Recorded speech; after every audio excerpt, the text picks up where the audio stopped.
Сәлем құрметті тыңдарман. Арнама тіркеліп, лайк басып, достарыңызбен бөлісе отырыңыздар. Рахмет. Қараңғы бөлменің бір бұрышында бүрісіп, жылап отырған Бануды ешкім басынан сипап, жылы сөздер айтып жұбатпады. Даңғарада іші жиһазға толы, керемет үйді жылу жүйесі жылытып тұрғанмен, Банудың жанын жылытатын ешкім жоқ. Кезінде шат күлкі күтпеген бұл бөлмелер үнсіздікке толы. Осыдан 2 ай бұрын Банудың әке-шешесі көрші ауылдағы ағайынның тойына барған еді. Жолда көлік апатына ұшырап, екеуі бірдей көз жұмды. Бану бұл отбасының жалғыз қызы еді. Енді отбасының жалғыз мүшесі болды. Қайғылы қазадан кейін 2 ай өтсе де, Банудың көзі құрғамады. Тым болмаса жақын тартып, араласатын туыстары да жоқ. Бану 11-ші сыныпты биыл бітіреді. Өзі ай десе аузы, күн десе көзі, тал шыбықтай, қасы көзі қиылған қазақтың қара домалақ сұлу қызы. Мектепте жігіттер қызыға, қыздар қызғана қарайды. Қолынан өнер тамған, киім пішу, тоқыма тоқуды анасынан меңгерген. Анасы екеуі тіккен киімдерін тіпті таласып, сатып алып жататын еді ауылдастары. Өлінің артынан өлмек жоқ емес пе? Келесі күні таңертең Бану өз-өзіне келіп, болашаққа жоспары жайлы ойланды. Көрші ауылда ағайын туыстары қызды жалғыз қалдырмай өз үйіне тұруға шақырды. Бану келісе кетті. Үйін құлыптап, сатылады деген тақташы әлді. Керек жарағын алған ол бірден автобусқа қарай тартты. Әкесінің ағайынды інісі Мұрат аға өте ақкөңіл кісі екен. Банудың қалын сұрап, жұбатып, жақын тартып жатыр. Ал жеңгесі Сая, іші тар, қызғаншақ адам екені бірден білініп тұр. Банудың сәлемін алмастан ала көзбен бір атып, жақтырмаған даусымен шайға шақырды. Мұрат пен Саяның 2 баласы бар. Үлкені 5-ші сыныпта, кішісі 2-ші сыныпта оқиды. Бану жеңгесінің мінезінен сескеніп, өзі қысылып, сасып қалды. Бірақ Мұрат ағаның жылы шырайын көріп, жаны қайта жай тапқандай болды. Осылай күндер өтіп жатты. Жаңа мектепке орнығып, достарына да үйренісе бастаған Бану кішкене болса да қайғы мұңынан ажырағандай болды. Күнделікті үйдің жұмысын Сая Банудың мойнына артып қойды. Сабақтан келе сала, Бану осы үйдің отымен кіріп, күлімен шығатын болды. Саяның бағаларын кірін жуып, сабақтарына көмектесті. Осының кесірінен сабақ үлгерімі де нашарлап кеткен. Кешке дейін жұмыстан қолы босамайды, кешкісін шам жақса ақша кетеді деп Сая айғай салады. Бір үйдің еркесі Бануды жеңгесінің мұндай қылықтары қатты қиналдырды. Бірақ Мұраттың көңілін түсірмеуге тырысқан Бану бәріне көнді. Құдай оңдап, үйі де жақсы бағаға сатылды. Осы ақшамен оқу орнына түсем деген үміт Бануды жетелеп жүрді. Банудың санасында болашаққа деген үміт оты жанды. Үйдің ақшасының біразын Мұрат ағаның балаларына киім-кешек, ойыншық алып беріп қалғанын чемоданына салып тығып қойды. Түн жарымда Саяның айқайы естілді. Ұры түсті, ұстаңдар деген дауысты естіген Бану жүгіріп шықты. Сая жерде Банудың чемоданын ұстап отыр екен. Банудың бар арманы, үмітінің соңғы жібі үзілгендей болып жерге отыра кетті. Көзінен тамған жастары бірінен соң бірі үзіліп жатты. Ешқандай ұры келмегені айдан анық еді. Саяның қулығы тағы да жүзеге асып кетті. Әттең, қолмен ұстамаған соң оны айыптауға ешқандай дәлелі жоқтығын, ешқандай дәрмені жоқтығын сезінді. Сиырының ақшасы, үйінің ақшасы, арманы, үміті, сенімі бәрі көкке ұшты. Тек бір апта өтпей жатып, Саяның кредитке деп алған қымбат жиһаздары, кредитке деп алған қымбат тон, қымбат етігі осының дәлелі еді. Мектеп біткен соң Бану ойланбастан қаладағы Сара деген бұрын бірге оқыған құрбысына қоңырау шалды. Қалаға жақын күндері баратынын ескертті. Сара да құрбысының келуін күтіп жүрген еді. Қуана қарсы алатынын айтты. Қала. зуылдап жатқан бітпейтін таусылмайтын көлік. Автобустан аузы ашылып жан-жағына жатырқап түскен Бануды Сара алыстан-ақ таныды. Тек Сараны тану мүмкін емес еді. Шашын сарыға бояп, қысқа белдемше желбіреп, биік өкше туфлиін анық-анық басып келе жатқан қызды Бану бірден танымады. Жақындап келгенде ғана көрген ол мойнынан құшақтай алып жылап жіберді. Сара әке-шешесіне көңіл айтып, жолдың жиегінде тұрған көлікке мінгізді. Құрбысының көлік айдағанына тамсанған Бану шын жүректен қуанды. Екеуі Сараның пәтеріне келіп 3-4 сағат сырласты. Бірін-бірі қатты сағынысқан құрбылар шай ішіп отырып, бір жыласып, бір күлісіп, өткенді ой елегінен өткізді. Бану өкінішке орай жоғарғы оқу орнына түсе алмады. Қатты қамықты.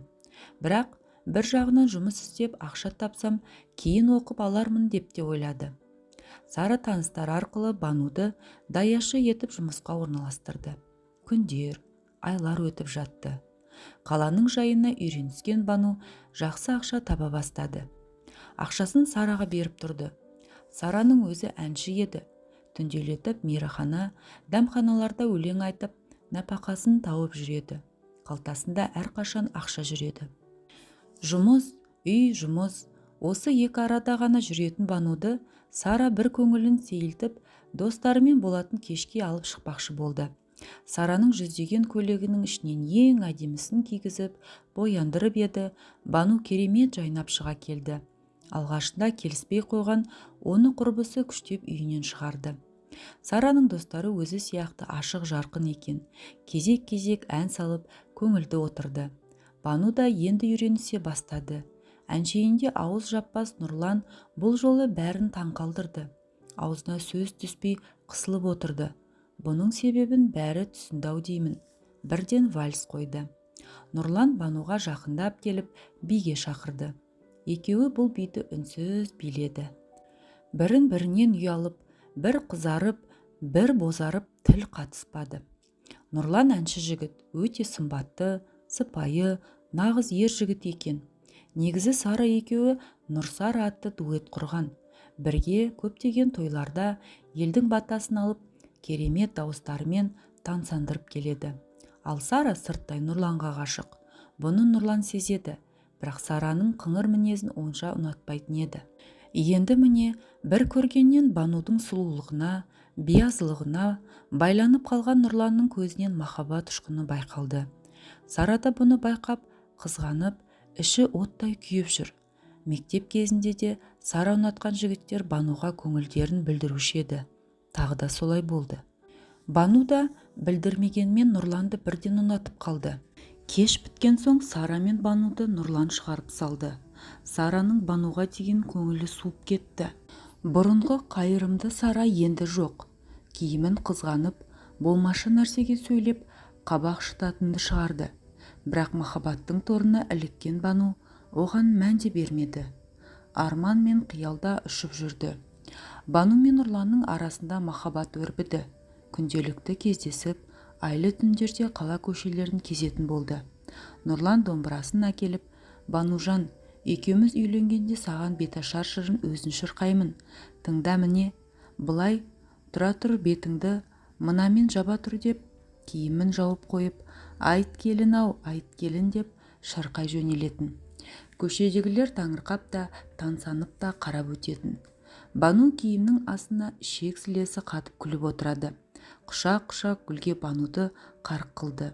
Екеуі ғашықтар көңілінде жүзді. Дүниедегі болып жатқан жағдайларға қарамады. Бейне бір басқа әлемде сияқты.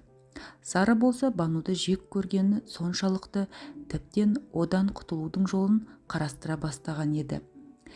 8 наурыз еді. Нұрлан Бануды кешкі 8-де орталық паркке шақырды. Өкінішке орай, қаланы білмейтін Бану Сарадан көмек сұрады. Осыны пайдаланған Сара ойланбастан басқа парктың мекен жайын сызып берді. Әдемі киініп, дайындалып Бану кездесуге шықты. Саябаққа келген Бану кіреберіс есікте ұзақ күтіп қалды. 1 сағат, 2-3 сағат өтті. Нұрлан келмеді. Қараңғы түсіп қалған еді. Ал Сара бұл кезде Нұрланға телефон шалып, Банудың басқа жігітпен кетіп қалғанын, оған сатқындық жасағанын айтты. Нұрланның қызғаныштан көзі қарауытып, естігеннің бәрін шын көріп тұрды. Бану қатты тоңып, көзінен жасы тамшылап подъезге жақындап келе жатты. Нұрланға ашуланып, бір жағынан бір нәрсеге ұшырап қалды ма деген ой көңілінен кетпеді. Кенет бұрылыстан шамын жақпай ұшып шыққан көлік оны қақты да кетті. Көзін ашса, палатада жатыр екен. Жанында Мейірбикеден басқа ешкім жоқ. Аяқтары қатты ауырып тұр. Жай басын көтеріп қарап еді, есінен танып қала жаздады. Екі аяғын тізеден төмен кесіп тастапты. Бар даусымен айғайлап, жылай бастап еді, Медбике құшақтап жұбатты. Қайтсын, жанында демеу болар ешкім жоқ. Медбикенің аяныш сезімі еріксіз қызды құшақтап, жылы сөздер айтқызды. Аспан жерге түскендей, бүкіл әлем одан теріс айналғандай еді. Бір апта жатты. Осы бір аптаның ішінде ешкім келмегені жанына батты. Әттең, әке-шешем-ай, жанымда болсаңдар, жылы құшақтарыңмен жылытар едіңдер. Мейірімдеріңді сағындым. Неге мен? Бір кезде Мейірбике сүйінші сұрағандай, Бану, жігітіңіз кеп тұр деді. Өз құлағына өзі сенбеген Бану ұшып тұрайын деді, бірақ аяғын көріп көңілі қайта түсті. Палатаға кірген Нұрлан Банудың жанына ақырын жайғасты. Бану қуанып қолынан ұстайын деп еді, Нұрлан қолын тарта қойды да, қалайсың деді. Өзің көріп тұрсың ғой, деп Бану жылап жіберді. Кешір Бану, мен қоштасуға келдім деген Нұрланның сөздері жығылғанға жұдырық болды. Кішкене болса да жанына жұбаныш іздеген Банудың жүрегі қақ айрылды. Нұрланның соншалықты қатыгез екені ойы түгіл түсіне кірмеген еді. Кешір, ата-анама сау келін керек қой, сен де мені түсінші деді. Бану үн қатпады. Терезеге тесіліп қарап жатты. Көзінің жасын сүртті де, кете бер, бақытты бол, деп нақ-нақ жауап берді. Осыны күткендей Нұрлан тұрды да шығып кетті. Бану бұдан соң жыламады. Қайта мұндай сатқыннан дер кезінде құтылғанына тәуба деді.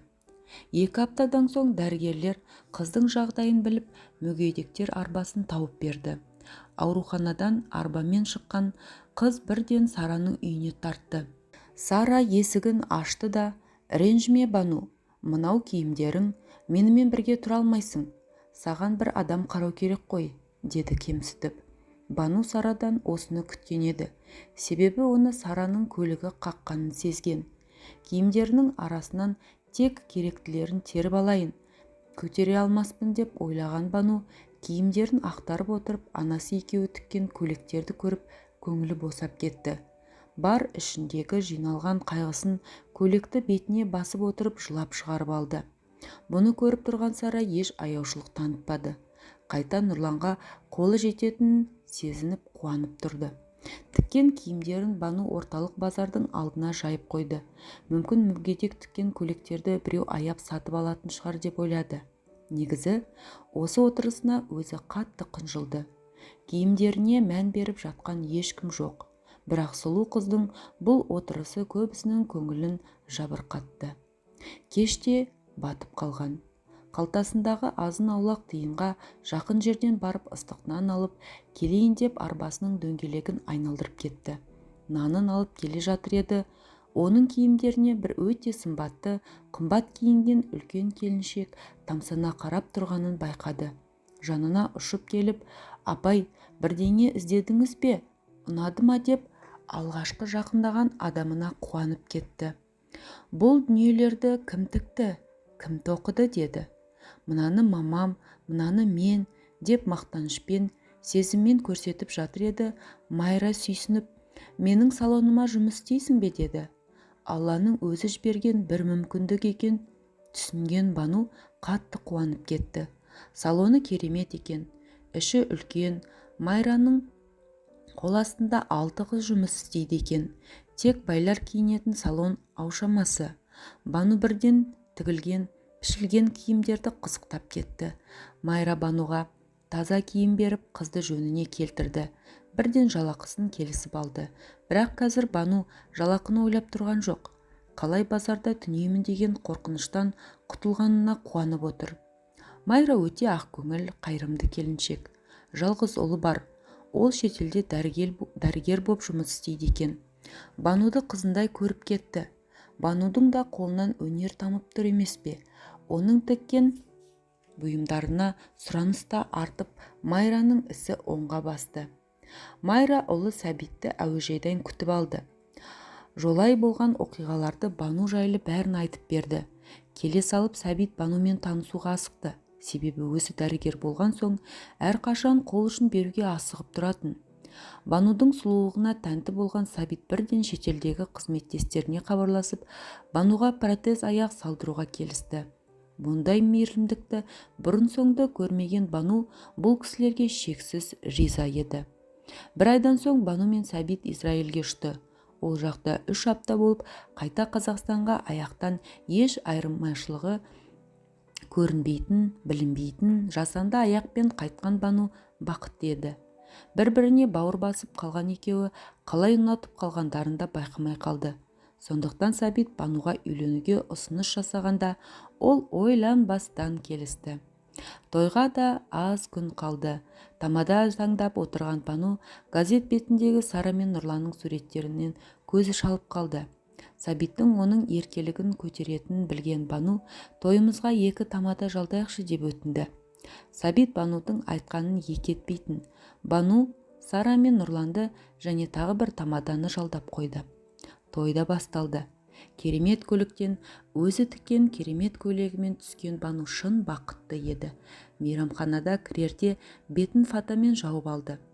Фатаның арғы жағында Нұрлан қолына домбырасын ұстап дайын тұр екен. Жанына келген Банудың бетін ашуға құлшынып, «Айт келін ау, айт келін» деп сайрай жөнелді. Таныс дауыс, таныс ырғақ. Банудың есіне сол кездер түсті. Бірақ өкініш жоқ. Ол жай ғана мағынасыз естеліктер еді. Осы отырған ағайынға бір сәлем деп, шабыты тасып тұрған Нұрлан домбырамен фатаны көтерді. Ар жағынан сұлулыққа тұнып тұрған Бануды көргенде суық суды бастан аяқ құйып жібергендей сезінді. Өкініш өзегін өртеп, бозарып қатты қынжылды. Сарыда құрбысының қандай дәрежеге жеткенін байқап, аузы ашылып тұрып қалды. Оның қолынан жұлқып ұстаған Нұрлан киініп сыртқа шығып кетті. Ол кезде Сәбит пен Бану бақытты вальсында айналып жатқан еді. Дүние кезек, бәрі өткінші, тек үмітіңді үзбесең болғаны.